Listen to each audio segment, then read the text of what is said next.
Despierten peruanos, dense cuenta. La gran mayoría de los extranjeros solo vienen a hacernos daño, ya sea robando, asesinando o estafando. Empresas mineras extranjeras nos roban nuestros minerales. Movistar, una empresa española, debe millones en impuestos a la SUNAT, pero si un ciudadano no paga los recibos ya nos mete en líos. Pero ellos sí pueden deber millones a los peruanos, ¿verdad? Grupo BBVA, una empresa de España. Scotiabank, empresa de Canadá, deben millones a Perú y para no pagar impuestos rompen mano por debajo de la mesa, pero a los ciudadanos nunca perdona un centavo. Por lo contrario, nos ponen intereses por mora o, en caso contrario, nos embarga los bienes. Pero estos señores sí deben millones a Perú y no hay quien les haga pagar. Muy conchudos los hijitos de Pu. Alberto Fujimori, un chino cochino, que vino a Perú siendo un pobretón y nos ha robado millones de millones.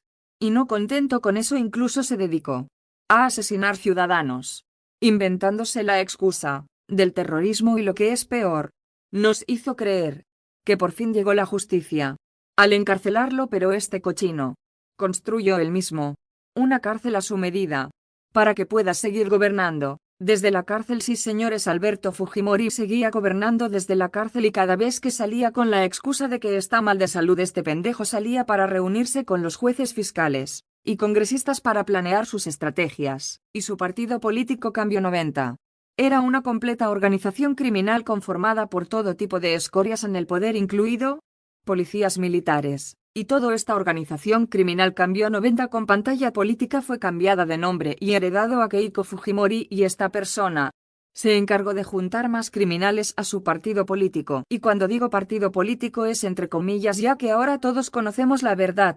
Fuerza Popular es una organización criminal en el cual tiene integrantes que incluso son narcotraficantes. A ese mismo partido político criminal pertenece los Cuellos Blancos del Puerto. Todo el que pertenece a Fuerza Popular tiene un cierto fin y un cierto trabajo, la cual es apoyar a los que pertenecen al fujimorismo. Es por eso que se dedican a sacar ladrones, matones, narcos de la cárcel. Ellos se dedican a limpiar toda evidencia de sus delitos. Y hablando de extranjeros, no podemos olvidar jamás a los venezolanos que les dimos la mano para que trabajen en Perú. Vinieron a delinquir, vinieron a vestirse de policías y se dedicaron a asesinar. Tampoco olvidemos que fueron los españoles quienes nos robaron nuestra cultura, nos robaron nuestro linaje, nos robaron nuestro oro y asesinaron a nuestros compatriotas. Tupac Amaru se enfrentó a ellos y lo acusaron de alterar el orden y lo condenaron a la muerte con 4 caballos.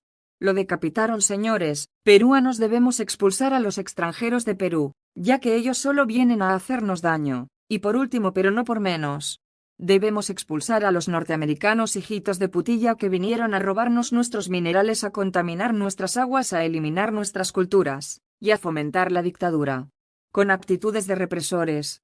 Esos abusadores que en su país ya no tienen nada de minas, no tienen nada de terrenos para sus cultivos. Esos que se roban todo, debemos expulsarlos a todos.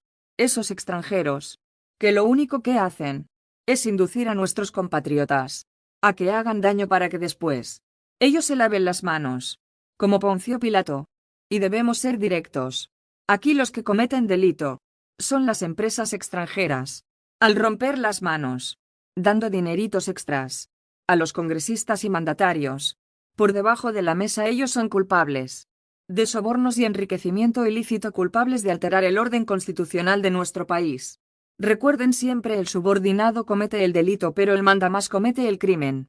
El asesino comete el delito de asesinato por incitación, pero el que manda a asesinar comete el delito de asesinato masivo, en toda regla. Y el presidente, que se calla cuando hay asesinatos, comete el delito de complicidad. Recuerden siempre, el que calla otorga.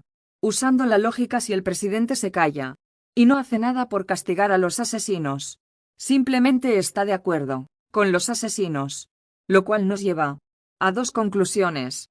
1. O es cómplice y está de acuerdo. 2. Él mismo mandó a asesinar y se hace el de la vista gorda. De cualquier modo, es coaccionador. Y cuando Dina Boluarte dice que no tiene conocimiento de eso, entonces ¿para qué carajos está en el palacio? Que no es capaz de pedir un informe detallado de los que ejecutaron esos planes.